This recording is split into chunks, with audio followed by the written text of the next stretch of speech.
Hello children, now we have another test paper for the first chapter in class 11 biology.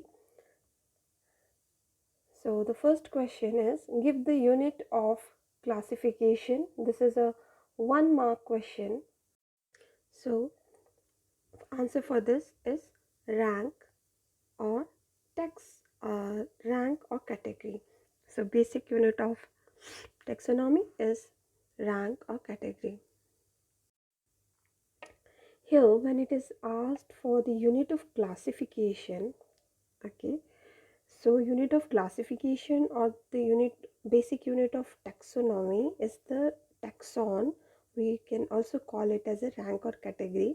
It means that those group of population, okay, that are seen by the taxonomist as one single unit. Let's say South African elephants, okay, so they form one taxon, that is one category or rank. So that is a unit of classification. For any classification, unit is taxon, or you can call it as rank or category. Okay, now the next question, who gave binomial name of classification? So who is the person? Name of the person who gave is Carolus Linnaeus. He was the one who gave binomial system of classification. Next question, what is meant by identification of a species? Its answer is the identification is aimed at finding correct name and proper position. Okay, correct name and proper position of a species in established scheme of classification. Next question, why are classification system changing every now and then? Why there is a change in the classification system? So answer for this question is, the organisms are classified on the basis of characteristics. Earliest classifications were based on the use of various organisms, but now the humans are interested in knowing more about different kinds of organisms and their diversities and their relationships too. So, that is the reason why there is a change in the classification we are doing. It's getting upgraded because we want to know more and more. We are refining the way we do the classification. We are making it much more streamlined, much more better than before. Okay, now the next question, differentiate between taxon and category. So what is the difference between these two? Here are the differences given. Taxon. So for taxon represents what? It represents to a group of organism, whereas category represents or refer to the rank of status of the taxon. Let's say it is only one. Taxon is only one. Example like dicot, monocots. Whereas category is of two types. One is the major rank, another one is the minor rank. In category, we'll mention the kingdom, division, class. Okay, these are the major ranks. And in the minor rank come the genus and the species. So that forms the category. Whereas taxon is all, will include, it's a much higher rank, you can consider it as. Okay, so this is the difference between a taxon or category. Next question is, you have to describe the role of museum in study of systematics. What is the role of museum? Here's the answer for you all. Museums have collection of plants and animals. These are used to deposit types of specimens. Important center for taxonomic studies. It also provides information about the local flora and fauna as well as other areas. So, museum has a huge collection of information, a number of things which are being collected and stored there, specimens are kept. So, that's the reason why museums are so important and they help us in the study of classification. Now the next question is, botanical gardens are living herbaria. Comment on this. Botanical garden, why are they called as living herbaria? Here's the answer for you all. Botanical gardens are the repositories. Repositories means you can think it as a storehouse. Okay, it is a repositories of information useful for taxonomic studies. Herbaria are most permanent records of plant species or specimens.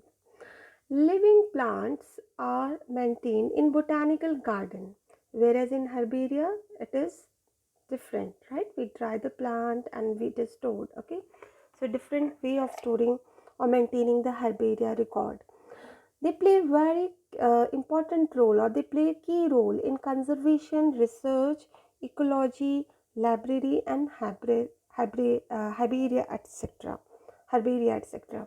Okay, so botanical gardens, basically, what is the importance? Why they are called living? They are called as herbaria, or they are called as living herbaria. Why they are called? Because they have a store, they are acting as a storehouse for lot of information about the specimens. Okay, now state any 5 objectives of classification. So what are the 5 objectives of classification? That I will tell you. Here are the some of the objectives of classification. First point, what is the importance? Development of system of easily identifying a species. You are able to easily identify the species if known or unknown, that can be found out. Second is the description of various species, right? Next, recognition of different species become easier when we are doing classification. They are able to recognize in which category it will come into. To bring circulated characteristic at various levels in hierarchy. Fifth point is the grouping of species in taxonomic classification. It becomes easier, okay, when we are doing classification. What we want to group the species into taxonomic, means in a particular rank or category. To establish natural relationship board on phylogeny on the basis of resemblance of organism of the to the another organism, okay, of one organism to another organism. So we are able to understand what is the phylogenetic relationship, what is the evolutionary relationship between different organisms. One, we classify them, so we can do a comparative study also. Now the next question is, explain the utility of systematic and mention the characteristics of the new systematic. Okay, so you have to answer this question for 3 marks. So children, systematic, it is defined as the study of classification of organism based on evolutionary relationship. That is what is systematic. So it provides useful information about the organism, its evolution and adaptation, naming and classification, etc. So all this information is being provided when we are doing the study of systematic. Second point, you see, systematic will help us in identification of useful and harmful animals or plants in applied field of biology. We'll get to know that which plant is useful, where it can be used. Okay, medicinal use, many different uses are there. At the same time, we also get to know about the harmful effect of that plant or animal. It plays economical role. That is also true. Okay, the plants do play economical role. And new systematics has the following features. Now, what are the features of the new systematic? Species are regarded as dynamic unit.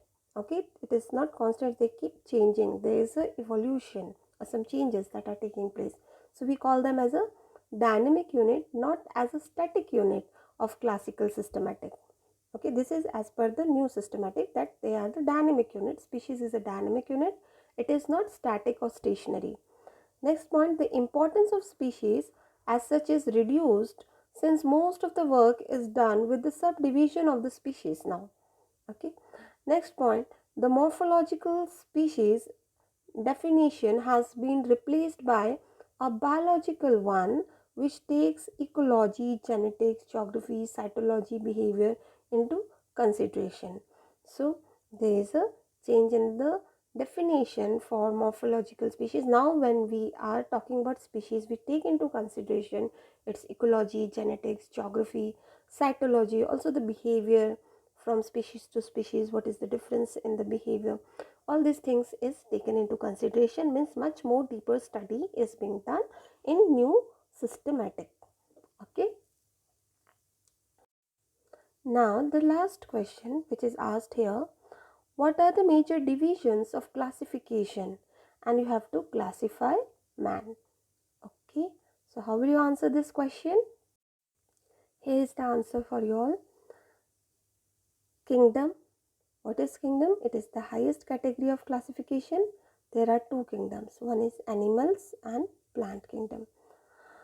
Second point, after kingdom comes in the next category is the phylum, a group of closely related classes having certain common characters forms the phylum. And below phylum, the next category or the next rank is of class, a group of closely related orders. So are you understanding now? Phylum is closely related class, whereas class is a closely related order, and order will be closely related families that will have common characters. Fine.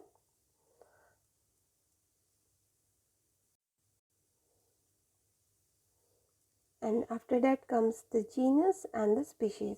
Genus will be closely related species, and species are individuals that have some common characters. Okay, so let us see the classification of man, how it will be done. At the highest rank, so highest rank will be Animalia, that is the kingdom. Okay, kingdom is Animalia. Phylum will be Chordate. Class is Mammalia. Order will be what? Primates. Family is Hominidae. Genus is Homo, and species is Sapiens. So this is how we classify humans. With this we are done with the second sample paper, and we'll do one more paper after this on the same chapter. Thank you everyone.